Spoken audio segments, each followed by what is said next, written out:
Howdy, this is Tom, the Disabled Prepper. Welcome back. This is a quick little video I'm going to do as an addendum to a previous video I did. How's that sound?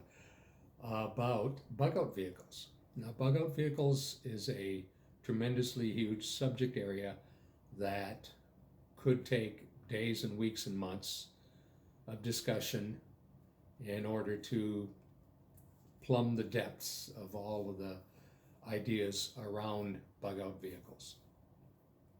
My previous video on bug-out vehicles was aimed primarily at being careful with our bug-out vehicle that none of our supplies can be easily seen because especially like in Arizona here in Phoenix is one of the largest car theft markets in the country. Almost always in the top 10 of vehicle theft areas. And so not only is it tremendously difficult to have a vehicle stolen, but with your X number of hundreds or thousands of dollars worth of supplies, including potentially a firearm that may be stored in your vehicle, if you were to have that stolen, that would be a tremendous loss. So, why do I bring this up again? Well, primarily because my initial thoughts of a bug-out vehicle was I would have a 3/4 ton van with a 15 or 20 foot RV behind it. I was going to basically live the nomadic life.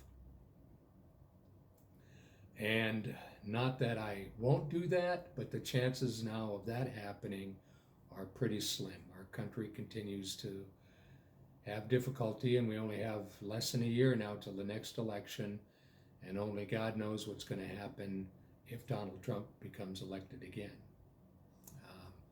Anyway, so to stay on the subject of bug-out vehicles, I've traded in my small four-door sedan for a larger four-door SUV crossover. It's got all-wheel drive and a much larger cargo capacity and is more rugged than the sedan.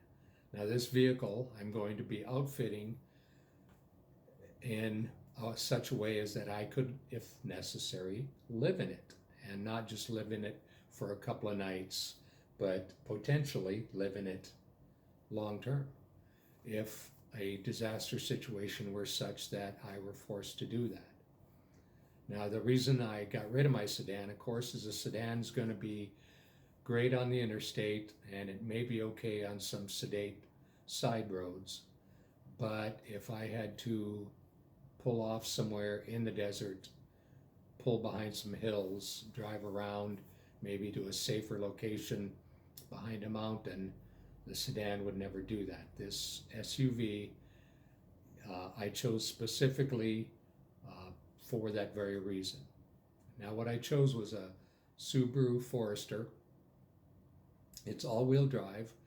The ground clearance and what's called the approach and departure angles on this vehicle are nearly identical to a Jeep. Now, everyone's going to say, well, it's not a Jeep, so therefore you're a jerk and an idiot for thinking you're going to stake your life on this Subaru.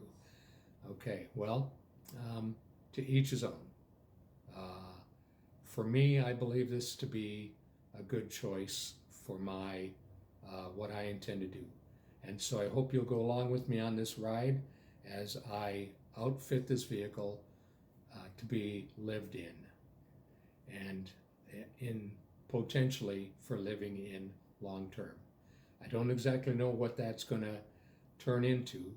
If you go on YouTube, for instance, and search for overlanding, you'll see that there are great variations on how people live in their vehicles for extended periods of time.